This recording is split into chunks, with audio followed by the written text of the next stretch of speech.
Vous pouvez maintenant retrouver toutes mes vidéos sur un InfoVF, un site fait par Fils de Pangolin. Sur ce site, vous avez les vidéos de la plupart des médias alternatifs.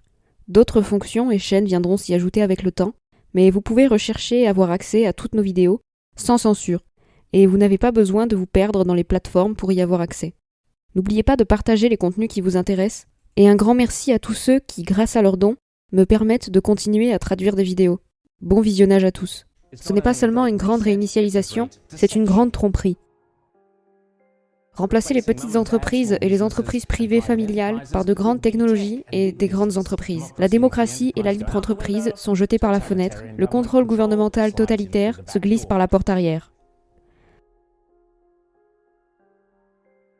Ceux qui sont derrière ce plan sont catégoriques sur le fait qu'il ne peut y avoir et il n'y aura jamais un retour à la normale. Cette vie ne sera plus jamais ce qu'elle était avant le Covid. C'est pourquoi ils parlent constamment de la nouvelle normalité. Voici à quoi ressemblera votre avenir. Le Forum économique mondial se réunit tous les mois de janvier à Davos. Vous aurez entendu parler de l'expression Davosman. Elle se réfère à tous les milliardaires, pop stars, papes, princes et politiciens qui se réunissent chaque année pour planifier votre avenir. Cette année, le Forum de Davos est très différent de tous les précédents.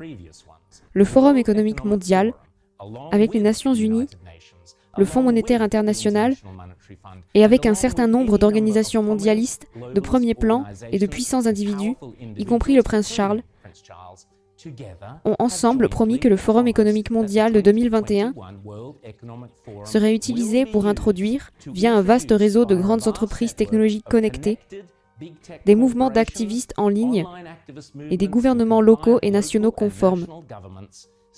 C'est ce qu'ils appellent la grande réinitialisation. Ce n'est pas une théorie du complot fantastique, c'est un engagement mondial qu'ils ont pris, d'utiliser la panique et la peur générées par le coronavirus comme un moyen de remodeler toutes nos économies et lois et de passer à une nouvelle forme de capitalisme qui se concentre sur des émissions nettes nulles.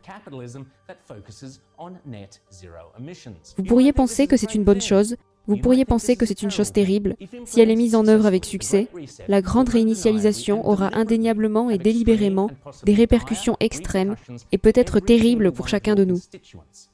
Déjà, la grande réinitialisation est largement annoncée sur des affiches et dans des publicités à travers le Royaume-Uni et l'Europe, et il ne fait aucun doute qu'elle sera là bientôt. Vous ne posséderez rien et vous serez heureux, n'est qu'un de leurs slogans marketing. Le plan consiste à remplacer les actionnaires des grandes entreprises par des parties prenantes, qui se trouvent être des bureaucrates de gauche et des fanatiques du changement climatique, en remplaçant les petites entreprises et les entreprises familiales privées par de grandes technologies et des grandes entreprises. Le portefeuille d'actions de Mrs. Kruputz est sorti et les émissions zéro de Greta Thunberg sont là. La démocratie et la libre entreprise sont jetées à la poubelle. Le contrôle totalitaire du gouvernement se glisse par la porte arrière, mais rappelez-vous que ce n'est pas seulement une grande réinitialisation, c'est une grande tromperie. Parce que pour amener les gens ordinaires à abandonner bon nombre des droits et libertés que nous tenons actuellement pour acquis, le but répété de ces organisations est d'utiliser délibérément le Covid comme excuse pour utiliser tous les outils politiques et autoritaires, comme le dit le prince Charles, qui sont actuellement utilisés dans le monde entier pour éradiquer le virus, tels que les confinements, les zones d'exclusion, la fermeture forcée d'entreprises, les lourdes amendes, rendant les manifestations illégales, etc.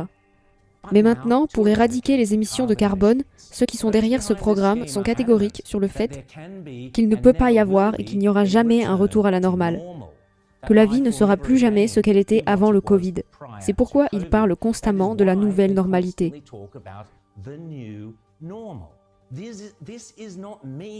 Ce n'est pas moi qui dis cela, ce sont eux qui le disent, les gens qui ont le pouvoir et les moyens et le désir obsessionnel de le faire. Et ils ne cessent de nous dire encore et encore ce qu'ils ont en réserve précisément. C'est maintenant un moment historique, non seulement pour combattre le virus, mais aussi pour façonner le système. Nous avons une fenêtre d'opportunité unique, mais qui se rétrécit rapidement pour tirer des leçons et nous remettre sur une voie plus durable. C'est une opportunité que nous n'avons jamais eue auparavant et que nous n'aurons peut-être plus jamais. Nous devons donc utiliser tous les leviers dont nous disposons, sachant que chacun d'entre nous a un rôle vital à jouer. La grande réinitialisation est une reconnaissance bienvenue du fait que cette tragédie humaine doit être un signal d'alarme. Il est impératif que nous réimaginions, reconstruisons, redéfinissions, revigorons et rééquilibrons notre monde. Rééquilibrer les investissements, exploiter la science et la technologie, puis faire progresser la transition vers des émissions nettes nulles. Tous les éléments de la grande réinitialisation sont fondamentaux pour construire l'avenir dont nous avons besoin. Et si ce n'est toujours pas clair, le livre écrit par le patron du Forum économique mondial, Klaus Schwab lui-même, explique précisément comment les forces les plus puissantes du monde s'alignent pour utiliser la crise du Covid comme prétexte pour introduire un nouvel accent sur le changement climatique.